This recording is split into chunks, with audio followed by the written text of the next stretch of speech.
দুনিয়ায় টাকার জায়গা নয়। দুনিয়ার যদি টাকার জায়গা হতো তাহলে রাসূলুল্লাহ সাল্লাল্লাহু আলাইহি ওয়াসাল্লাম দুনিয়া থেকে চলে যেতেন না। দুনিয়া যদি টাকার জায়গা হতো আল্লাহ রাব্বুল আলামিন সমস্ত নবী রাসূলদেরকে দুনিয়ার মধ্যে রাখতো। দুনিয়া যদি টাকার জায়গা হতো হযরত সিদ্দিক রাদিয়াল্লাহু তাআলা আনহু দুনিয়ার মধ্যে থাকতো। দুনিয়া যদি টাকার জায়গা হতো হযরত ওমর ফারুক রাদিয়াল্লাহু তাআলা দুনিয়ার মধ্যে থাকতো। দুনিয়া যদি টাকার জায়গা হতো বড় পীর আব্দুল কাদের জিলানী রাহমাতুল্লাহি আলাইহি দুনিয়া থেকে চলে যেতেন না।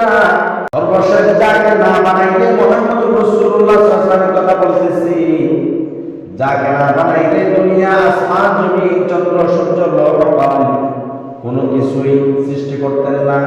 রাসূলুল্লাহ সাল্লাল্লাহু আলাইহি ওয়াসাল্লামের মৃত্যু হতো না যদি এই দুনিয়া টাকার জায়গা হতো। এই জন্য এটাকে স্থায়ী ঠিকানা মনে করা যাবে না, অস্থায়ী ঠিকানা। এটা আমাদের যেই জায়গা আমাদের স্থায়ী সেই জায়গার জন্য প্রস্তুতি গ্রহণ করতে হবে। কিছু আমল যদি আমরা বিদেশ, এটা আমার স্থায়ী ঠিকানা নয়। আমি দুবাই 5 বছর 10 বছর 20 বছর থাকবো, আমি বাংলাদেশের মধ্যে আমাদের ব্যাংকের মধ্যে টাকা পাঠিয়ে দিই, কারণ কি শেষ পর্যায়ে এমন আমি আমার দেশের মধ্যে চলে যাব, ওইখানে গিয়ে আমি দরবারি করব, শান্তিতে থাকবো, আমার সন্তানরা থাকবে ঠিকভাবে।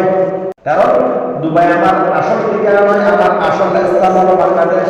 তো দ্রুতভাবে আমরা যারা মুসলমান রয়েছি আমাদের আসল ঠিকানা এই দুনিয়া নয়, আমাদের আসল ঠিকানা হলো পরকাল জান্নাত। এই জান্নাতের জন্য আমাদের কিছু ব্যাংক পাঠাইতে হবে, নামাজ টাকা পাঠাইতে হবে, রোজা নামক টাকা পাঠাইতে হবে, দান সাদাত নামক টাকা পাঠাইতে হবে, সত্য কথা নামক